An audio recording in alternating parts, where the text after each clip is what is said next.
Hello everyone, today we're learning about weed quarantine.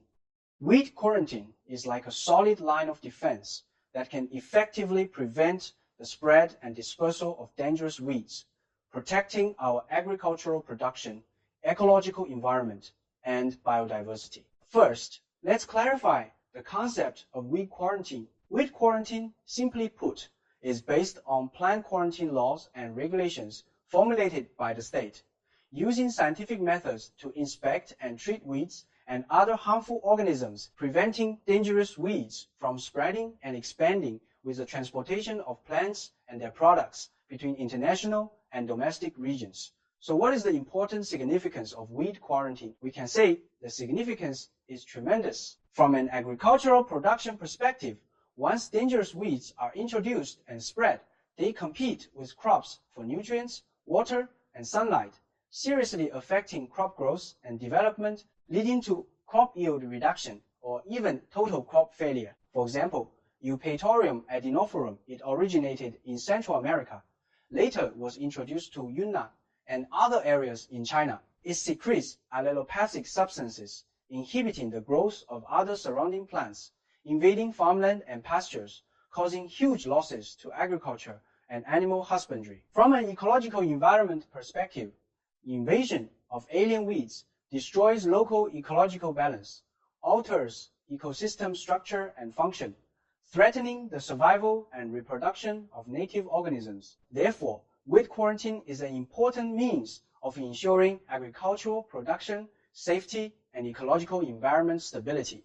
After understanding the concept and significance of weed quarantine, we need to know what kinds of weeds will be listed as quarantine weeds. Quarantine weeds typically have the following characteristics.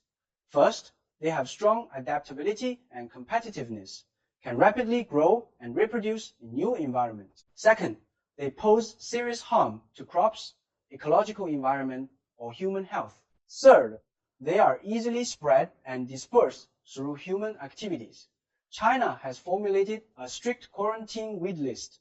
Currently, those listed in China's quarantine weed list include ragweed, darnel, Johnson grass, etc. Ragweed is a noxious weed. Its pollen is the main pathogen causing human hay fever, leading to allergic rhinitis and bronchial asthma and other diseases. Darnel contains tamarin. When accidentally eaten by humans or livestock, symptoms of dizziness, coma, and other poisoning occur. Johnson grass has well-developed rhizomes, strong reproductive capacity, competes with crops for nutrients and water, can also secrete chemical substances inhibiting surrounding plant growth, and is also an intermediate host for various pests and diseases. Next, let's understand in detail the procedures and methods of weed quarantine. Weed quarantine mainly includes 3 stages: port quarantine, origin quarantine, and transportation quarantine. Port quarantine is conducted at ports, airports, railway stations, and other locations open to foreign countries, inspecting plants and their products entering and leaving the country. When goods arrive at a port, quarantine personnel first inspect the packaging, labels, etc. of the goods, checking for signs of weed seeds or other harmful organisms. Then, samples are drawn according to a certain proportion using various methods for inspection. Common inspection methods include direct inspection, sieving inspection, and specific gravity inspection, etc. Origin quarantine is quarantine conducted at the origin during plant growth period. Quarantine personnel go deep into fields, investigating and monitoring the growth conditions of crops and weeds. They check whether there is distribution of quarantine weeds in fields, understand the occurrence degree and harm situation of weeds. If quarantine weeds are found, measures are promptly taken for treatment, preventing weed spread and expansion.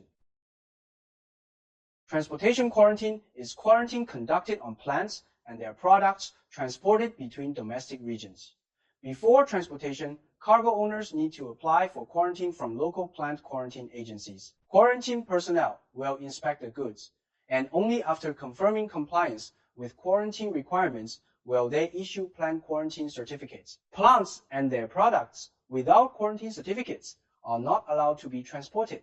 If quarantine weeds are discovered during the quarantine process, what treatment measures should we take? Generally speaking, treatment measures mainly include the following.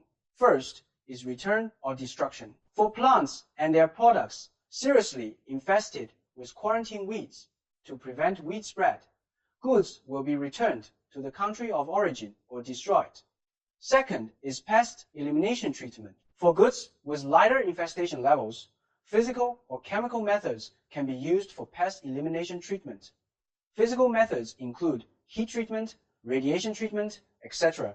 Chemical methods use pesticides and other chemical agents to kill weed seeds. Third is restricted use or isolated planting. For some plants and their products with certain utilization value, if a small amount of quarantine weeds is found, their use scope can be restricted, or they can be planted in isolation. During the planting process, conduct strict monitoring and treatment, ensuring weeds won't spread. Students, today we learned relevant knowledge about weed quarantine, including the concept and significance of weed quarantine, characteristics and list of quarantine weeds, procedures and methods of weed quarantine, and treatment measures. Weed quarantine is a very important work. It relates to our agricultural production safety and ecological environment stability. I hope in your future study and work, you can value weed quarantine, master weed quarantine methods and skills, and contribute your own strengths to protecting our agriculture and ecological environment. Okay, today's lesson ends here. Thank you, everyone.